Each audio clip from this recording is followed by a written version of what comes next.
Welcome guys. Today we move to conversion of simple and complex sentences. Transformation of simple and complex sentences. Simple sentence जिसमें एक subject और एक verb, उसके बाद आगे को उसका कॉम्प्लीमेंट, उसका ऑब्जेक्ट, उसका फ्रेज, तो वो सेंटेंस यानी मेन चीज़ है कि उसमें एक ही सब्जेक्ट और एक ही वर्ब होती है। अब जब हम कॉम्प्लेक्स सेंटेंस बनाएंगे तो कॉम्प्लेक्स सेंटेंस तीन तरीके से बनते आए हैं, आपने देखा, by using noun clause, by using adjective clause, by using adverb clause. हमने नाउन क्लॉज और एडजेक्टिव क्लॉज से सबऑर्डिनेट क्लॉज के रूप में मेन क्लॉज के साथ जोड़कर कॉम्प्लेक्स सेंटेंस बनाई। आज हम चलेंगे by using adverb clause. Exercise number 4, convert the following simple sentences, या कहिए transform the following simple sentences into complex sentences by using adverb clause. Adverb clause का प्रयोग करना है। सबऑर्डिनेट क्लॉज क्या होगी? जो मेन क्लॉज के साथ आएगी, एडवर्ब का काम करेगी।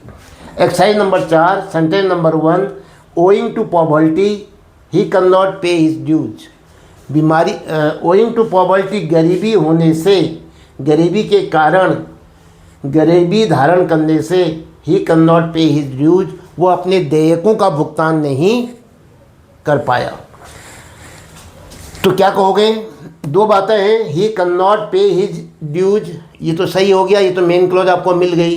अब यहाँ से ध्यान दो, owing to poverty, poverty poor, poverty, और ओइंग शब्द देखो, किसी शब्द में गोइंग, कमिंग, रीडिंग, ऐसी ओइंग तो प्रेजेंट पार्टिसिपल है, तो इसमें आप एक काम करना, इज हम आर भी हो सकता है, आ सकता है, और फिर क्या आएगा? पुअर है कौन, किसकी चर्चा हो रही है, वो यहाँ से ले लो, ही। क्या कहोगे? ही। तो ही को ले लो, ही क्या हो जाएगा? इज पुअर, पॉवर्टी से क्या ले लिया मैंने? ही इज पुअर। अब मैंने तो मेन क्लॉज इसको बना रखा था, आपने यहाँ बना दिया ही is poor.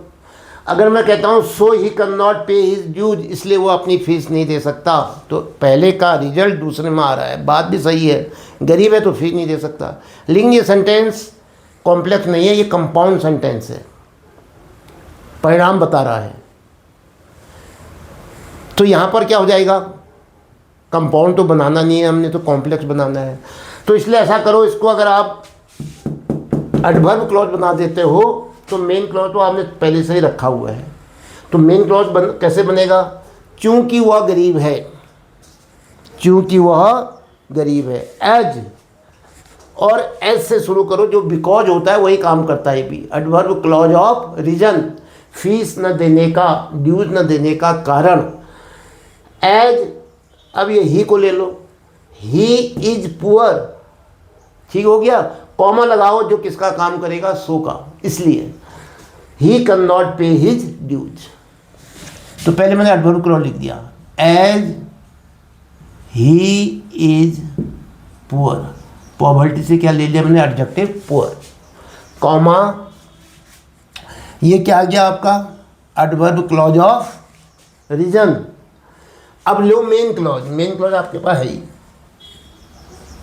He can not pay his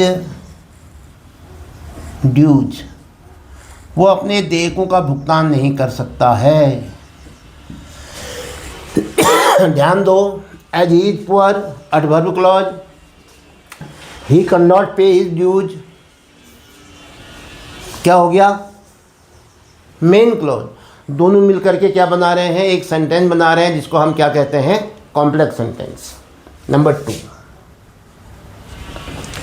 he is too lazy to work hard, कठोर मेहनत करने के लिए वो अत्यधिक लेजी है, वो अत्यधिक आलसी है। He is too lazy to work hard, कठिन मेहनत करने के लिए वो अत्यधिक आलसी है। तो इसका मतलब क्या होता है? हमें तो नियम पता है, ये जो टू है, एडवर्ब टू, ये बदलता है सो में, कंजक्शन डैट आता है, आगे कैन नॉट या कुड नॉट आता है। जैसे यहाँ पर इज है तो वहाँ कैन नॉट आएगा, और इसके बाद इन्फिनेटिव आया होगा, उस इन्फिनेटिव को हटा देते हैं, उसका बेस फॉर्म ले लेते हैं, वर्क, वर्ब है ये, इसमें टू लगा के इन्फिनिटिव बना था, तो टू को हटा दिया, बेस फॉर्म ले लिया, कैन नॉट के साथ जोड़ दिया, तो क्या बना, he is so lazy, main clause बन गया।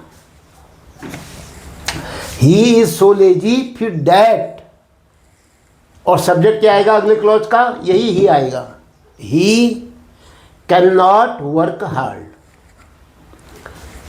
ही इज सो लेजी, ये हो गया मेन क्लॉज, जिसको आप प्रिंसिपल क्लॉज भी कह सकते हैं। He is so lazy, that, conjunction क्या लगा, डैट। अब यहाँ से शुरू हो गया एडवर्ब क्लॉज, दैट ही अपने मन से लाया, अपने मन से क्या, इसी की बात हो रही है तो अपने आप ही यही आएगा। कैन नॉट अपने मन से लाए, हमेशा नेगेटिव बनता है दूसरा वाक्य, और वर्ब दे रखी है work,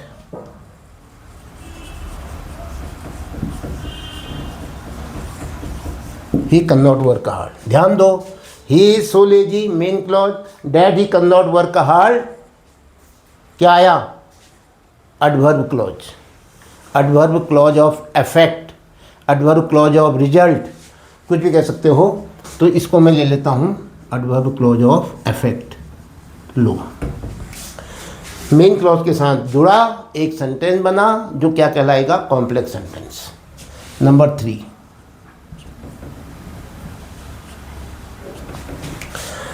tell the truth to reveal the fact. एक काम और करता हूँ, चलो टेली करो, इंपेरेटिव सेंटेंस है ये।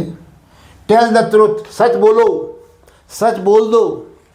टू रिवील द फैक्ट, जो सच्चाई है, जो वास्तविकता है, उसको प्रकट करने के लिए, उसको हल करने के लिए, या उसको सामने लाने के लिए। तो क्या कहोगे, टेल द ट्रूथ, तो मिल गया आपको ये वर्ब। अब आप कहोगे इसका सब्जेक्ट नहीं है, भाई वो सामने खड़ा है, you tell the truth, Mohan tell the truth, Ramesh tell the truth, my brother tell the truth, my friend tell the truth. तो क्या कहा उसने, अरे भाई जो मेरे सामने खड़ा है उससे कह रहा हो तुम, यू टेल द ट्रूथ, तुम सच बता दो।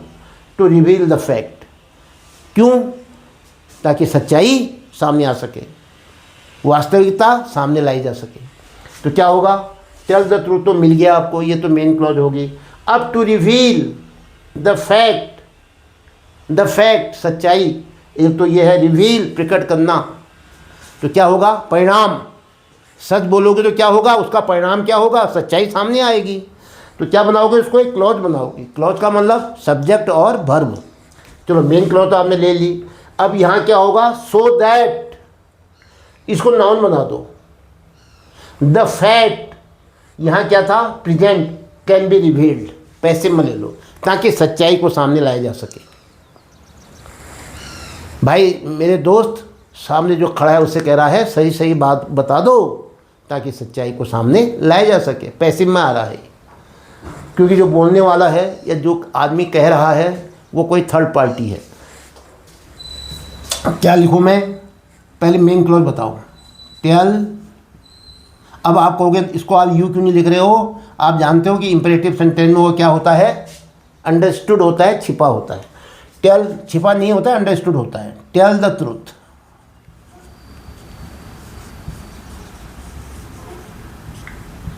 ठीक है। सो दैट, ताकि, परिणाम, adverb clause of result. The fact can be revealed, passive में लिख रहा हूं मैं, सो दैट द फैक्ट, ये नाउन हो गया यहाँ पर, कैन बी, पैसिव हो गया ये, can be, third form, REVEALED, so that the fact can be revealed. Tell the truth so that the fact can be revealed, ताकि क्या हो, जो सच्चाई है, जो वास्तविकता है, उसको रिवील किया जा सके, उसको प्रकट किया जा सके। मेन क्लॉज और ये क्या है, एडवर्ब क्लॉज ऑफ रिजल्ट, दोनों मिला करके एक सेंटेंस बना। वो सेंटेंस क्या कहलाया, complex sentence. Number 4, owing to ill health my brother has resigned, मेरे भाई ने त्यागपत्र दे दिया है। ओइंग टू इल हेल्थ, बुरी स्वास्थ्य होने से, गलत स्वास्थ्य होने से मेरे भाई ने रिजाइन कर दिया। माई ब्रदर हैज़ रिजाइन, ये तो मेन क्लॉज मिल गया आपको। अब क्यों किया उन्होंने? ओइंग टू इल हेल्थ, कारण क्या था? एडवर्ब क्लॉज ऑफ रीजन बताओ। बिकॉज, एज, सिंस, क्योंकि, क्योंकि। तो इसलिए आप ऐसा इसको लिखो पहले, my brother has resign,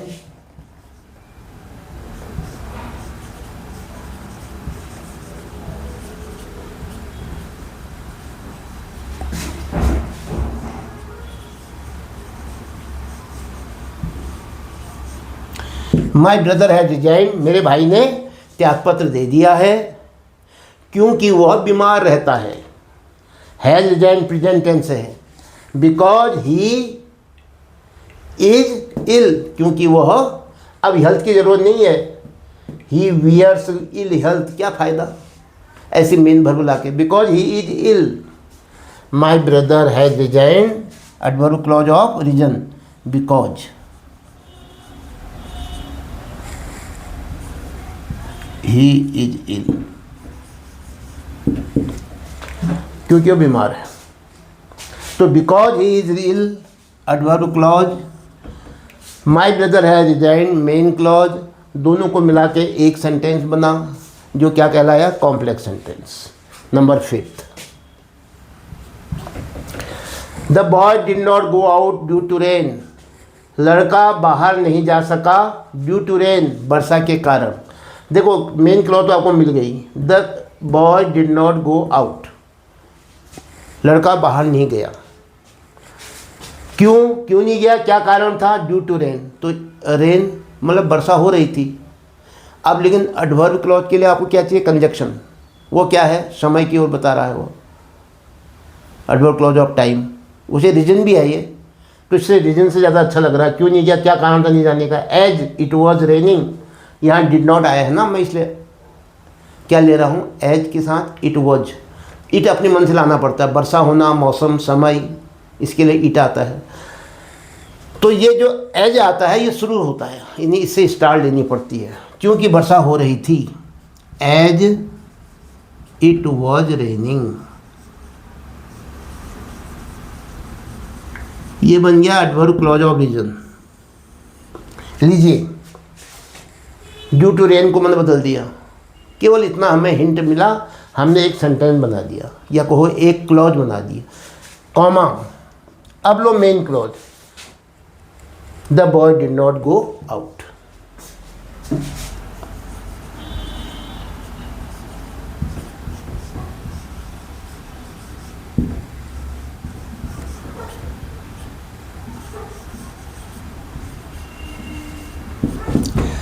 as it was raining, क्योंकि वर्षा हो रही थी। The boy did not go out, क्या? लड़का बाहर नहीं गया। तो क्या बनाई? एक मेन क्लॉज, एक एडवर्ब क्लॉज, दोनों मिलकर के एक सेंटेंस बनाया, जिसको हम क्या कहते हैं? Complex sentence. Number 6, the principal can not see without glasses, principal जो है बिना चश्मे के नहीं देख सकता। तो क्या कहोगे? द प्रिंसिपल कैन नॉट सी, नहीं देख सकता, ये तो मुझे लग रहा है कि मेन क्लॉज बन सकता है। अब विदाउट ग्लासेस का, बिना चश्मे के, क्या कहोगे? विदाउट ग्लासेस, विरोधाभासी बातें भी नहीं है, समय की बात भी नहीं है, तुलना भी नहीं है, कंपैरिजन भी नहीं है। क्या हो सकता है? परिणाम हो सकता है।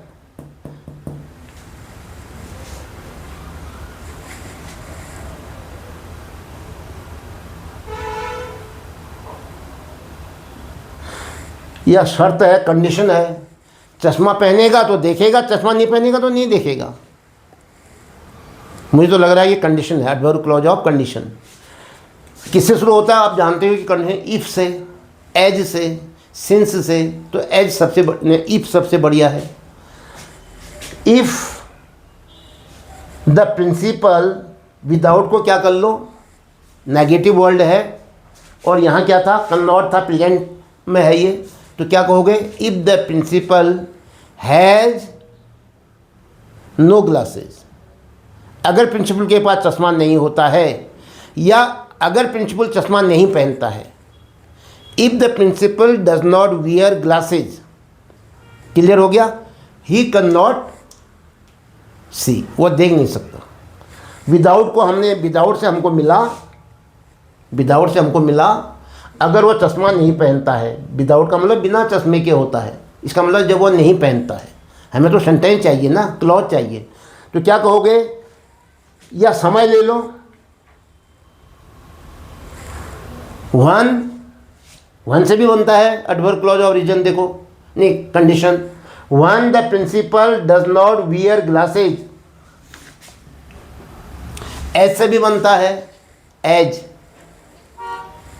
इफ, एज से बनाता हूं, मुझे सबसे अच्छा लग रहा है, एज चूंकि, जब तब च्योंकि, एज या वन अच्छा लग रहा तो वन से बनाओ, एज से बनाओ, इफ से बनाओ, तो वन से बनाया। वन द प्रिंसिपल, किस समय की बात हो रही है, अब ये टाइम में चला गया असल में, जब प्रिंसिपल चश्मा नहीं पहनता है। When the principal does not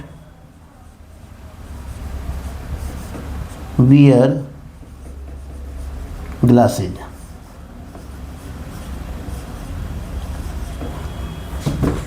comma, ये बन गया क्या, एडवर्ब क्लॉज ऑफ कंडीशन ही ले लो। चलो यहाँ पर समय नहीं लेना चाहिए हमें, एडवर्ब क्लॉज और टाइम नहीं कहना चाहिए इसको। आप ये मत कहना कि वन से एकदम एडवर्ब क्लॉज और टाइम ही बनता है, कंडीशन भी बन रही है।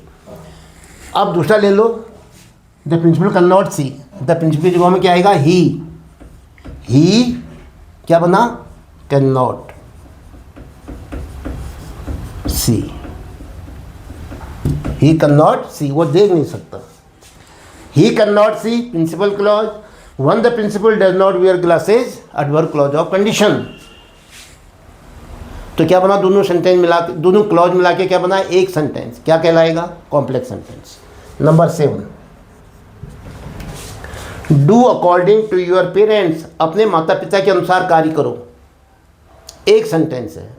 डू वर्ब है और जो आदमी से कहा जा रहा है वो सामने खड़ा है, हमारा विद्यार्थी है। Do according to your parents, अपने माता पिता के अनुसार कार्य करो, जो वो कह रहे हैं वैसा करो। तो क्या होगा, डू अभी भी हमारे सामने ही खड़ा है, हम उसको इम्परेटिव भी रहने दो। इसका मतलब है यू डू, सब्जेक्ट भी आ गया, वर्ब भी आ गई, एक क्लॉज बन गया और ये मेन क्लॉज हो गई, केवल डू शब्द से ही। मैंने क्या लिखा, डू। अब तुम कहोगे क्या ये हो गया, हाँ ये मेन क्लॉज हो गई। कैसे, यू डू, तुम भाई वही काम करो, तुम छिपा हुआ है इसमें, सब्जेक्ट छिपा है, वर्ब भी है, तो क्लॉज बन गई और ये भी मेन क्लॉज, इसके आगे कोई कंजक्शन नहीं आता है। तो यू डू, चलो इतना बोल देता हूँ आपके सामने, लिखूंगा नहीं। यू डू जैसा तुम्हारे माता पिता कहते हैं, माता पिता के अनुसार का मतलब जैसा वो कहते हैं, क्योंकि हमें सेंटेंस चाहिए ना। एज योर पेरेंट्स से, डू एज, चलो कॉमा लगा देता हूँ यहाँ पर, योर पेरेंट्स से, लीजिए, एज जैसा आपके माता पिता कहते हैं, ये भी कंडीशन ही हो गई, adverb clause of condition. You do principal clause, as your parents से एडवर्ब क्लॉज, दो क्लॉजों को मिला के एक सेंटेंस बना जो क्या कहलाएगा, complex sentence. Next, in the absence of the cat the mice play, ये मुहावरा भी है एक, है ना। अर्थ तो इसका यह है, जब बिल्ली नहीं होती है तो क्या होते हैं, चूहे मौज करते हैं। तो क्या कहोगे, when the cat is absent the mice play, ये मेन क्लॉज हो गया। और ये ले लो, when the cat is absent, जब बिल्ली एब्सेंट होती है, एब्सेंस से क्या बना दिया, एब्सेंट, एडजेक्टिव बना दिया, ये नाउन है। तो ये एडवर्ब क्लॉज ऑफ टाइम किससे बना, व्हेन से। व्हेन द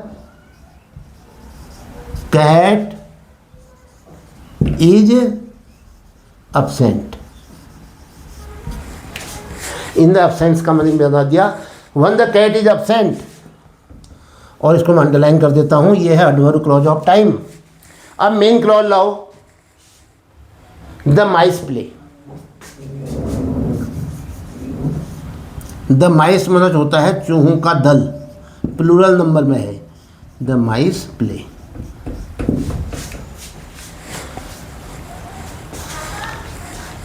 तो कैसा लगा आपको, कितना समझ में आया? आपने आज सिंपल सेंटेंसेस को कॉम्प्लेक्स सेंटेंस में चेंज किया by using adverb clause. Clauses वाले सेक्शन में भी आपने इसको डिटेल में पढ़ा था, आज फिर से हम ट्रांसफॉर्मेशन में भी आ रहे हैं, तो वहाँ भी इसको पढ़ रहे हैं। क्लास 9th एंड 10th के लिए तो ये बहुत ही महत्वपूर्ण है, और जो लोग कॉम्पिटिटिव तैयारी कर रहे हैं उनके लिए भी ये बहुत महत्वपूर्ण चैप्टर है, क्लॉजेस के संदर्भ में हो और या ट्रांसफॉर्मेशन के संदर्भ में हो।